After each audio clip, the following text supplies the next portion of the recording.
Hello everyone, Time to Grind here, and today I wanted to talk about Sea of Thieves. And Sea of Thieves has been out for a decent amount of time, but it just recently launched on Steam, and since I never actually played the game when it first came out, I thought it would be fun to pick it up for the first time ever in 2020 and kind of make a review for where the game is now, since apparently a lot of stuff has been added since it first came out, and the first reviews kind of came out for the game. And I will just say off the bat, this is some of the most fun I have had in a while, and it is exactly what I have been wanting in a pirate game. Two things I want to say before jumping into the review though is number one, Microsoft did give me a free copy of the game in order to review it.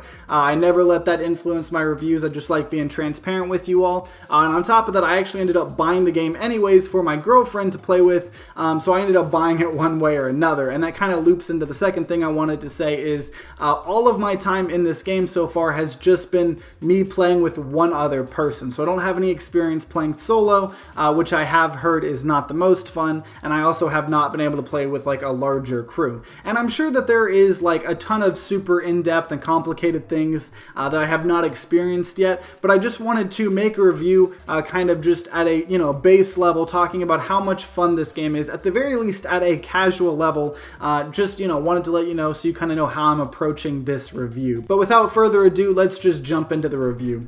So Sea of Thieves is obviously a pirate game, and in it you can really do whatever you want. There aren't any like set in stone goals, and after playing the kind of like tutorial mission, you just get thrown into the main game. And so there's like these three main basic trading companies from the start that kind of give you a general idea of some things you can do. You have the gold hoarders, and they give you missions to follow maps and clues, to find treasure chests and relics that you can sell to them for gold. There's the Order of Souls, which sends you on missions to fight skeleton crews and skeleton captains, and then they drop skulls that you can bring back and sell to them. And then there's the Merchant Alliance, which will send you on missions to retrieve valuable goods and bring them to like NPCs or traders and whatnot, and you get gold that way. So for me and Caitlin, we decided to do some of the gold hoarders missions, and so we set out to sea. And honestly, the sailing part of the game is like half the fun, and I would hope so, because it is a pirate game, and that's a pretty crucial part of the pirate experience. But when you accept quests,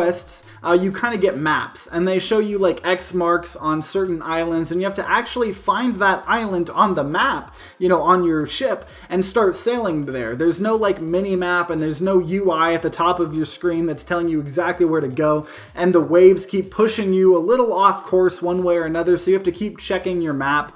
And so if I was in charge of the ship, and kind of controlling it, Caitlin would keep checking the map and making sure I was on course, and vice versa. And I just want to say how satisfying it actually is to like guide the ship. The waves are super realistic in this game, and it just makes your ship rock back and forth just as you expect. And you're in charge of lowering and raising the sail and changing its angle so it hits the wind correctly to go faster, and lowering and raising the anchor when you want to stop. And if you take any damage on your ship, you have to use wood to patch up holes, and got to use buckets to get water out of your ship. And there's a ton of like musical instruments to play while sailing with your friends. And if you actually play several instruments together, you all play like the same song, and it sounds really awesome, and they're these like pirate songs, and it's just so much fun. It's hard to explain why that's fun, but when you're sailing for several minutes and everybody's playing music together, it's amazing. And so the act of actually sailing your ship and getting from point A to point B in itself is just a ton of fun, and it was honestly exactly what I was wanting and what I was expecting. It may not have like the most realistic and in-depth mechanics ever, but it's fun, and that's what's important, and it's just not a headache to deal with, because I don't like games that like try to be so realistic where knowing everything you have to do is a headache, and it's not a headache, it's overall fun. And so once you get to the different islands, there's a ton of different like types of skeletons that could attack you. I mean, you have like basic ones, you have like gold ones that don't seem to take damage from like your sword, you have shadow ones that have to be killed during the day or by like shining your lantern on them. And overall, the combat itself isn't super complex. You have a choice between a sword and 3 different guns. Like there's a pistol, a shotgun, kind of like a sniper rifle, and they all have their strengths and weaknesses, and all the guns require ammo, so that kind of balances them. And so besides doing these quests, quests every now and then, you'll find like a bottle in the sand that gives you a new clue for some treasure here. Or you might just find like a random shipwreck in the water that if your crew jumps out for, you might find a couple like treasure chests that you weren't expecting to find. There's also a bunch of random events that happen, like a megalodon attacking your ship, or a kraken attacking your ship, or like random skeleton ships. And I mean, at one point, Caitlin and I were trying to attack an enemy ship because we wanted to try out that part of it. And while we were doing that, a kraken attacked us along with another skeleton ship coming in. And so all of the randomness in this game makes the world feel super alive versus just doing like mission after mission after mission. And it honestly creates awesome pirate memories, which is exactly what I would want. You know, even though it was kind of frustrating to have a kraken, a skeleton crew, and real people attacking me at one time, it's an event that wasn't scripted, and it makes me I think about that constantly when I think about Sea of Thieves, and that's what you want in this type of game.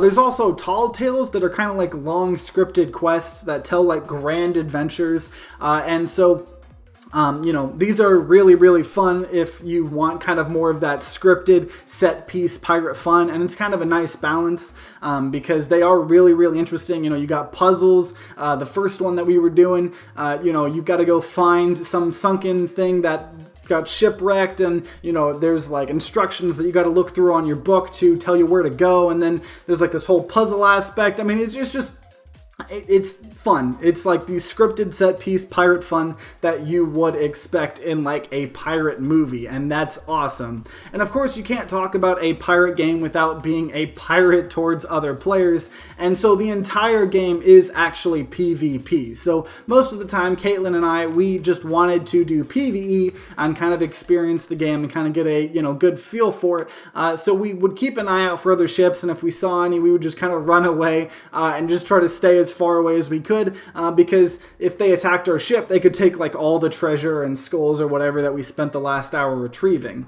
There's even a like entire trading company called the Reaper's Bones that is all about attacking other players that are flying specific flags of the other three main companies to like take their loot. And if you really, really like PvP, there's also just a specific PvP game mode called the Arena that allows you to play like in, you know, boats of twos, like so it was like Caitlin and I, or bigger crews, and you can have up to like 5 people at least in the twos, and so, you know, there's this whole arena that you're all fighting in and trying to get treasure, and it's a ton of fun. There is also just a ton of more content that I haven't even begun to scratch the surface of, like hunting and fishing, or these longer mixed quests that you can do once you've mastered 3 of the other trading companies. But the big thing I didn't know about Sea of Thieves before I started playing is that most of the progression isn't to get more powerful weapons or to level up your character. Most of it is just simply cosmetics. So all the gold you earn is mainly just for cool cosmetics for your character, or for your ship, or for your weapon skins,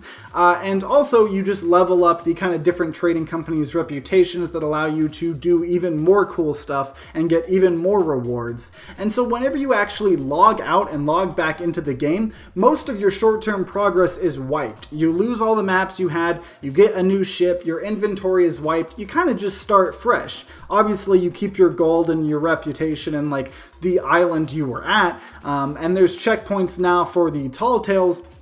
But for the most part, every time you log on, you're just starting new crazy and wacky pirate adventures. And I really like that because it makes it super easy to just have some really casual fun with the game. I mean, I can log on to the game with some friends or, you know, my girlfriend and just play for an hour and just do like a quick short mission that, you know, is scripted or not scripted and sell the goods and log off. Or I can play like these tall tales for hours and, you know, or just finding a map that brings me to another island, which I find clues and go to another island and just get lost in the game. There's a lot to do, but you don't feel like this kind of like, you don't feel anchored down by like just trying to be optimal and progress to level up your weapons and do all of these meta things. You just kind of go in and you have fun pirate adventures, and that's what I like and what I mean by saying that this game has a lot of casual fun to have.